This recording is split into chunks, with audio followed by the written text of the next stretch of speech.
Hello, and guten Tag, mein Freunde. I'm Peter, and here I'm telling you stories about the most interesting European cars of the 80s and 90s. Today, we are talking about Opel Calibra, which was produced by German manufacturer Opel between 1989 and 1997 on the platform of Opel Vectra. At that time, Opel was a part of the General Motors family. So this car is also known under the names Vauxhall Calibra in the United Kingdom, Chevrolet Calibra in South America, and Holden Calibra in Australia and New Zealand. This car had only one generation with just a small facelift in 1994, and the name Calibra was never used by Opel ever before or after. So it's pretty simple and no confusions with names this time. By the way, right at that time, GM bought a part of Saab, and GM was going to sell Calibra in the United States under Saab name, but this plan never came to life. GM later made a different Saab car on the basis of Opel Vectra, Saab 93, but this is a story for another time. Why did this car appear at all in the first instance? Well, GM recognized a new trend coming from Japan. Small and mid-sized 2-door and 3-door coupes and liftbacks became very popular in Japan and then in Europe at the end of the 80s. Ford, the main competitor for General Motors, thought that this trend is going to disappear and didn't introduce anything interesting to the European market except the very underpowered Ford Probe.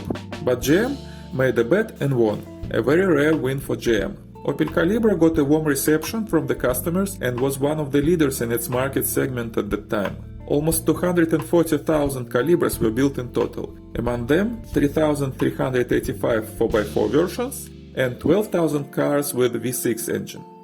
The aerodynamic shape of the body had the best drag coefficient in the world when the car was launched in 1989, 0.26. For comparison, Ferrari Testarossa had a drag coefficient of 0.36. The slowest 2-liter version of Calibra remained the most aerodynamic mass production car for the whole time of its production. But more powerful versions, with 4-cylinder 16-valve engines or with V6 engines, had a worse aerodynamic coefficient of 0.29, but still better than Ferrari. The difference was caused by different air intake and cooling system and underbody changes. At the same time, Calibra was a rather spacious and comfortable car, with enough space for 4 adults and a large trunk for 2 kids, for 2 suitcases. Unfortunately, it was never produced as a convertible, only as a 3-door liftback. There was such a plan and prototypes of a convertible Calibra in 1992, but they never made it to the production line. At the launch, Calibra was available with 2-liter 8-valve engine with 117 horsepower. This engine was the slowest one, but the most reliable one of all engines that Calibras had. Well, 117 horsepower is a very small figure nowadays, but it was not bad compared to most cars of the 80s with their 60-90 horsepower. And it allowed Calibra to accelerate 0 to 60 miles in 10 seconds and reach 205 km per hour or 128 miles per hour. Another available engine, also 4-cylinder, but with 16 valves and fuel injection, was designed by British race car maker Cosworth and was able to produce 152 horsepower.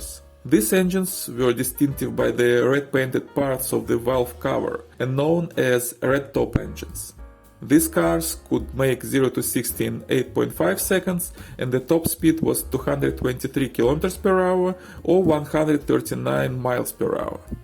3 years later, in 1992, this engine was turbocharged, and this version could produce 207 horsepower, not bad at all. This power converted to 0 to 60 in 6.8 seconds and the top speed of 245 km per hour, or 153 miles per hour. The good figures even now, 30 years later. No surprise that these turbocharged versions are very desirable now. A year later, Opel made a 2.5-liter V6 version of Calibra with 170 horsepower, 0 to 60 in 7.8 seconds, and max speed of 237 km per hour or 148 miles per hour.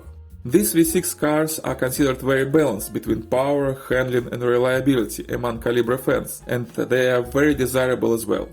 Also, it's important to mention that in 1995, Opel decreased the power of its most popular red top engine from 152 to 138 horses, because the new ecological regulations Euro 2 came into force.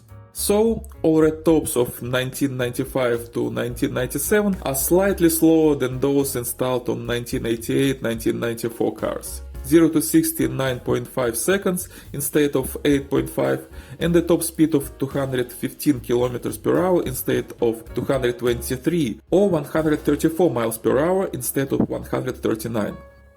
The Calibra was initially only available with front-wheel drive, but from November 1990, four-wheel drive became available.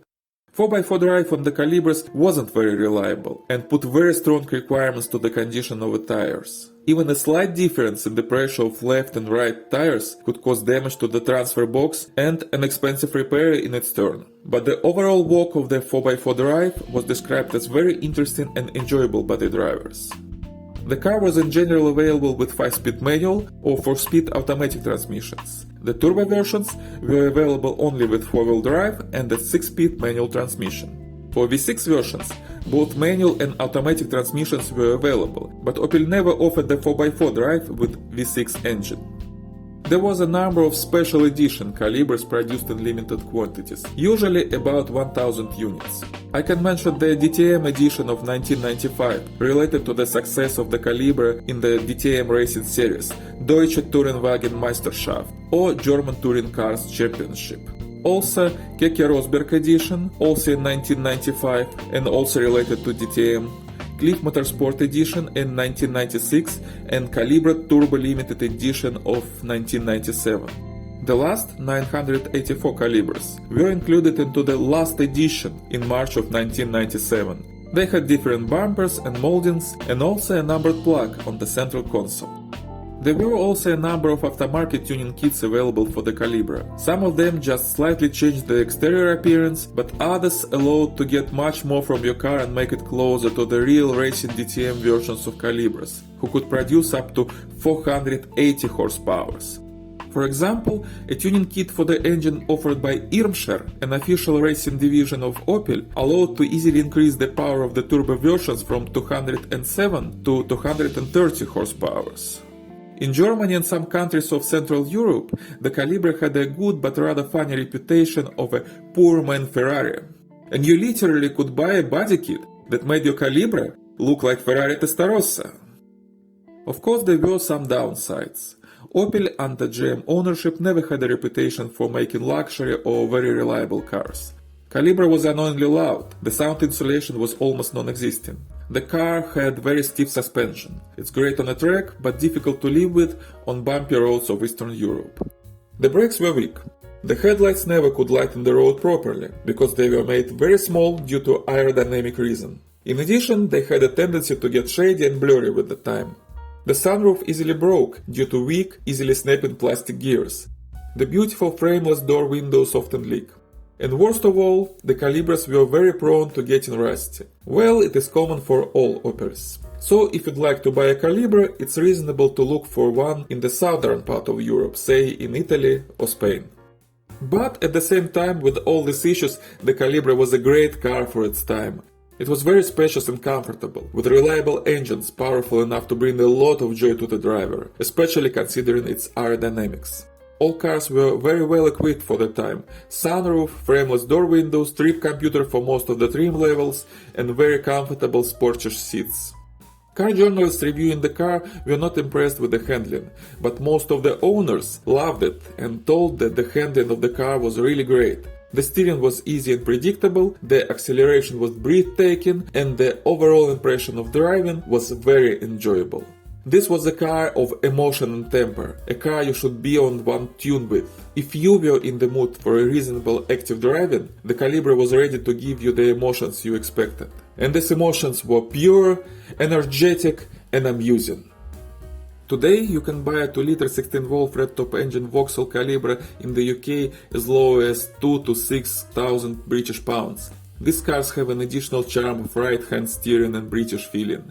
In continental Europe you will pay 2,000 to 10,000 euro for 2-liter versions, 7,000 to 14,000 for V6, and 12,000 to 30,000 for turbo versions with the gravity to the expensive end of the range. Personally, I would go with the V6 version as it is more reliable with almost the same performance as the turbo one. But for collectible value, the Turbo Calibra is the right choice, especially from the last Turbo limited edition. As far as I know, Opel Calibra never was sold in the United States. But now you can buy one from Europe and legally bring it to the United States because they all are older than 25 years. By the way, we can help you to find a car, ship it to United States and help you to import it properly and to deal with all legal paperwork. We have a network of partners in Europe who can find cars that are not listed on the internet, inspect them properly, negotiate the price and organize shipping and everything else. And this is not only for the Calibra, of course. We can find virtually any 80s, 90s or 70s cars in Europe for you and bring it to the United States. And if you are watching this video from any other country, we can find a cool American car for you in the United States and ship it to your country. The link to our website is in the description below. Well, thank you very much for watching. So, what's your opinion on Opel Calibra? Or maybe you were happy to drive one? Tell me please in the comments below. And if you like this video, please give me thumbs up and subscribe. Danke schön, mein Freunde, and see you next time.